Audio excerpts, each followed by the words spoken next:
What's going on? Hey, as some of y'all may know, we're transitioning from mixing 100% and recording 100% in the box to more of a hybrid setup. And as going through this transition, it was important for me to get well organized, and I've created an input and an output sheet. I'm going to share that with you today. It certainly made this process a lot easier. So if this is interest you, stick around. Let's get into it.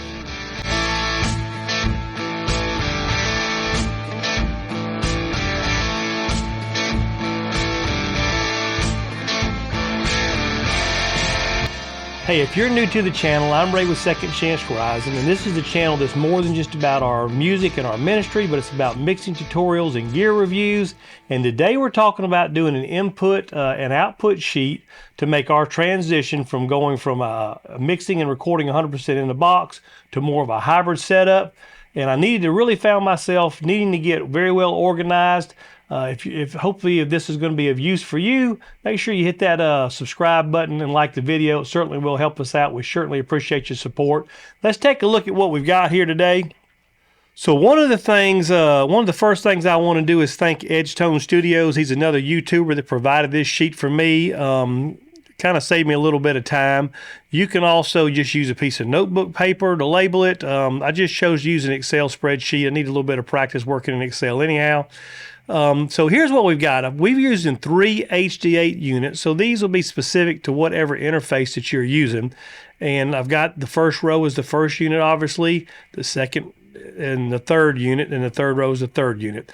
This down here at the bottom, ignore that. I thought that I was going to have to use a patch bay to start off with, but with 3 units it gives us 24 inputs and 30 outputs. So really in this setup, what I've got right now so far, a patch bay is not needed. So let's take a look at what we got. Now on the you can see here on this first row, I've got a 1 loop and 2 loops. So the HD8, if you're familiar with this interface or not, it actually has 2 1/4-inch loop inputs where you can loop out, run it through an effects channel, to a pedal board, and then back in. But it also has 1 and 2 outputs on the back. So on the back of these units, it has 8 inputs. And then it's got 2 additional inputs that are shared with these 2 inputs. So I just don't want you to get confused on how I got this set up, especially if you're using an HD8. So if I plug a guitar in here and I want to loop out, go through an effects channel, through a pedal board and back in, that really knocks out this mic that's plugged into that. It knocks this out. So you can't use both of these at the same time, but it is nice to be able to have these already plugged in the back of the unit and then use the front if you're going to use a loop in and loop out. So basically what I've done is I've labeled these 1 through 8. I've got these linked together using ADAT. So the second unit you can hear, it starts out on our input and output configuration in Studio One, and I'll show you. It starts out ADAT 1 channel, ADAT 2, and so forth to channel 8. And then the next one is 9 through 16. Each unit shares these first 2 inputs with loop channels, okay? Your interface obviously is going to be a little different, so you just set it up accordingly. Now what I've done is I've gone ahead and planned out which mics for which instruments are going to be for each input. So you can see here in channel 1 we got an SM7B, it's a desk mic, and then on channel 2 we've got an ART MPA preamp that's going into 2, and then I've got the drum set up: kick, snare top, snare bottom, tom 1, 2, and 3. Then we go down to the second unit, overhead ride, overhead hats, got another preamp, got the fractals, it's direct in, some more preamps, so forth. This is a bus channel coming back in from some outboard gear. So, and so on and so forth. Drum percussion, another vocal channel, a mid-side configuration's already hooked up, ready to go through for recording acoustics. Here's some more outboard gear that's coming back into this input, and a couple distressors coming back into this input. All right, then the outputs I've got kind of noted as a different color to kind of keep them a little bit more stand out for me. So each one of these HD8s has 10 1/4-inch outputs. So on the first one, I've got my monitors coming out. I got a set of Callies here, and then a set of QSCs here that aren't really monitors, but I do listen to them for another reference track. And then on the third unit, we see that we've got some outboard gear. So we've got some signals going out for a 1073 Neve clone, a 2A for warm, an ART VLA bus compressor right here.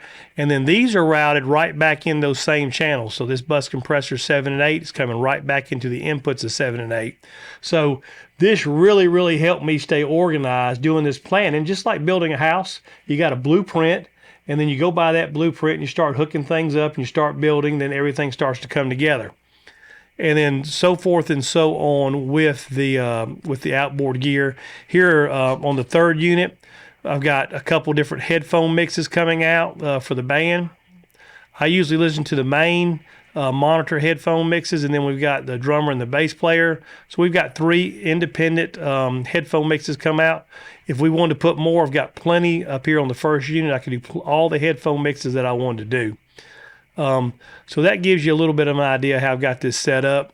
You really don't need this line. If you look at the very first row of 1, where I've just got Quantum HD8, I mean, you really don't need that. I've got the channels numbered 1, 2, 3, 4, 5, 6, 7, 8.